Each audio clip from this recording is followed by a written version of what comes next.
കോഴിക്കോട് റൂട്ടിൽ ബസ് മിന്നൽ പണിമുടക്ക. ബസ് തൊഴിലാളികളെ മർദ്ദിച്ചവരെ അറസ്റ്റ് ചെയ്യാത്തതിൽ പ്രതിഷേധിച്ചാണ് പണിമുടക്ക. അതേസമയം ജനങ്ങളുടെ ബുദ്ധിമുട്ട് പരിഗണിച്ച് സർവീസ് നടത്തിയ കെഎസ്ആർടിസിക്കു നേരെയും ആക്രമണം. മധ്യപ്രദേശിലെ സാഗർ ജില്ലയിൽ വീടിന് ചുമരിടിഞ്ഞു വീണ് കുട്ടികൾ മരിച്ച സംഭവത്തിൽ ജില്ലാ കളക്ടറെ സ്ഥലം മാറ്റി. ശനിയാഴ്ചയാണ് ചുവരിടിഞ്ഞു വീണ കുട്ടികൾ മരണപ്പെട്ടത്. ആലപ്പുഴ മാന്നാറിൽ നടന്ന ഉപതെരഞ്ഞെടുപ്പിൽ വിജയിച്ച സജു തോമസ് സത്യപ്രതിജ്ഞ ചെയ്തു.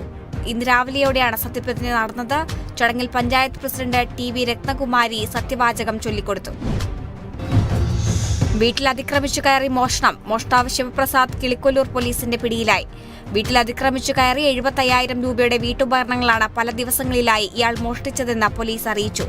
CCTV ദൃശ്യങ്ങൾ കേന്ദ്രീകരിച്ച് നടത്തിയ അന്വേഷണത്തിലാണ് പ്രതിയെ പിടികൂടിയത്. വയനാടിന്റെ കണ്ണീരൊപ്പാൻ സൗജന്യ ബസ് യാത്രയുമായി കണ്ണൂർ പാനൂരിലെ ബസ് കൂട്ടായ്മ. പാനൂർ നഗരസഭാ chairman V Nasar master flag off ചെയ്തു. ധനശേഖരണത്തിനായി സർവീസ് നടത്തുന്നത് 50 ബസ്സുകൾ. കോട്ടയം വേലിക്കാവിൽ നവീകരിച്ച കുളപ്പുരപ്പാറ റോഡ് പൊതുജനങ്ങൾക്കായി തുറന്നുകൊടുത്തു.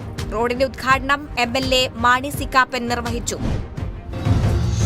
നിലമ്പൂർ സംസ്ഥാന പാതയിൽ റേഷൻ കടക്ക് സമീപത്തെ അപകടക്കുഴി താൽക്കാലികമായി അടച്ചു. സന്നദ്ധ പ്രവർത്തകരുടെ നേതൃത്വത്തിലാണ് കുഴി അടച്ചത്. ശുദ്ധജല വിതരണ പൈപ്പ് പൊട്ടിയാണ് ഗർത്തം രൂപപ്പെട്ടത്. പത്തനംതിട്ട പെരുന്നാട്ടിൽ വീടിനോട് ചേർന്ന അടിയിലേക്ക് ഗർത്തം രൂപപ്പെട്ടു. പെരുന്നാട് പഞ്ചായത്ത് കക്കാട് കോട്ടുപാറ സ്വദേശി മോഹിനി രാജുവിന്റെ വീടിനോട് ചേർന്നാണ് ഗർത്തം രൂപപ്പെട്ടത്.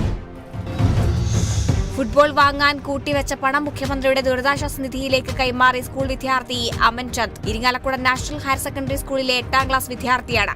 ഉന്നത വിദ്യാഭ്യാസ വകുപ്പ് മന്ത്രി ഡോക്ടർ ആർ ബിന്ദു തുക ഏറ്റുവാങ്ങി.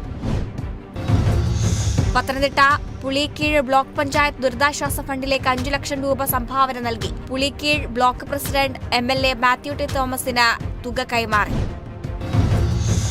സംസ്ഥാനത്ത് ചുമട്ടുതൊഴിലാളികളുടെ തൊഴിലും കൂലിയും സംരക്ഷിക്കുവാൻ സർക്കാരിന്റെ ഇടപെടൽ വേണമെന്ന് AITUC സംസ്ഥാന സെക്രട്ടറി KG ശിവാനന്ദൻ.